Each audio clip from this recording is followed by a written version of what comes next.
Before we start, I would like to share my own personal story with this. You can skip this section and move on to the actual content if you want, but I think you might be able to relate to some of the challenges that I had. So I still have struggles with the tones in my high school Mandarin class. Even though I grew up speaking Mandarin, going to Chinese school throughout elementary and most of middle school, I noticed that I still mess up on the tones, even now. In my earlier years, there wasn't really much of a struggle speaking Mandarin because I learned it at around the same frequency as English. But I noticed that as time went on, as I spoke more English than Mandarin, it became harder and harder to nail the tones. It feels as if there's this roadblock or an obstacle where it doesn't flow as well when I speak. The pronunciation just feels rigid, and especially after times where I thought it was funny to completely disregard the tones and spoke Mandarin like I would with English, like 我喜欢冰淇淋. I noticed that it becomes harder to speak fluently afterwards, with all proper tones and stuff, because I was regressing my skills when I was speaking like that. So over time, I noticed that my tone pronunciation has gotten sketchy, and I was constantly thinking about whether this tone is right, because spoiler alert, for Mandarin newcomers, the same pinyin can mean different things depending on the tone, and if your tone is all over the place, it's a lot harder to understand.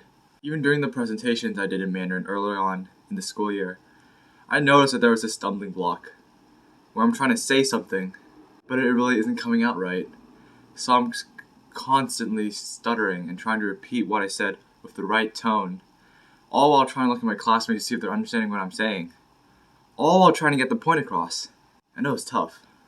To be pretty honest, it got pretty annoying stumbling on the tones all the time. There has to be a way to improve this, I thought. So then I realized, you know how the tones in Mandarin are pronounced the way they're written?